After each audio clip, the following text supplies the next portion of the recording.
দিনাজপুর শহর ও আশপাশের এলাকায় ইজি বাইক এখন অনেকের জীবিকার প্রধান ভরসা। সেই ভরসার চাকার উপরই আঘাত হানছে অজ্ঞান পার্টি ও ইজি বাইক চোরচক্র।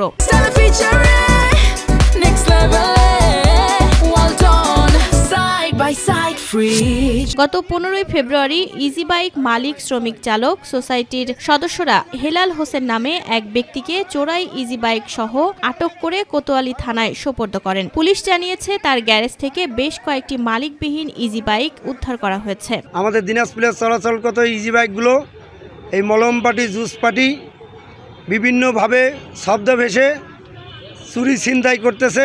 আজকে ওই ছিনতাই করার উদ্দেশ্যে যখন মাদার কেয়ার হাসপাতালে তাকে অজ্ঞান করে নেমে আসে সন্দেহমূলক, তাকে আমরা ধরে ফেলি।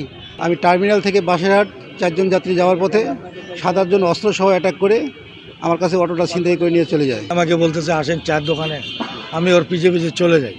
যাওয়ার পরে প্রায় আধা ঘন্টা পর আমার হুঁশ হয় যে আমার গাড়িটা চাবি আমার পকেটে, লোকও নাই গাড়িও নাই। দিনাজপুরের অতিরিক্ত পুলিশ সুপার মোহাম্মদ আব্দুল হালিম নিশ্চিত করেছেন আটককৃতরা সংঘবদ্ধ ইজি বাইক চোর চক্রের সদস্য এবং দীর্ঘদিন ধরে তারা এ ধরনের অপরাধের সঙ্গে জড়িত।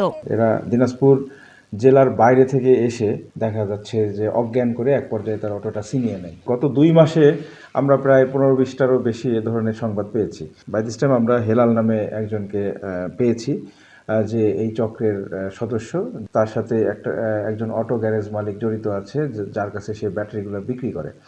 তো ওনার ওই আসাদুল নামে সেই ব্যক্তিকেও আমরা গ্রেপ্তার করেছি বালুবাড়ি থেকে। আমাদের হাসপাতালে এই রোগীগুলো হয়তো খুব বেশি গুরুতর অসুস্থ হয় না, বেশিরভাগ ক্ষেত্রে হয়তো ঘুমের ওষুধ তাদেরকে খাওয়ানো হয়। তো এই বিষয়গুলো থেকে বাঁচতে গেলে আমাদেরকে আসলে অপরিচিত কারো কাছ থেকে কোনো কিছু খাওয়া যাবে না বা নির্জন এলাকায় যাওয়ার ক্ষেত্রে সতর্ক থাকতে হবে। দিনাজপুরে অজ্ঞান পার্টির বিরুদ্ধে পুলিশের অভিযান চলমান রয়েছে। একই সঙ্গে ইজি বাইক চালকদের সতর্ক থাকার আহ্বান জানানো হয়েছে, কারণ নিরাপত্তা শুধু আইন শৃঙ্খলা বাহিনীর দায়িত্ব নয়, সচেতনতাও হতে পারে বড় প্রতিরোধ। হাফিজা খানম জুথি, মাই টিভি।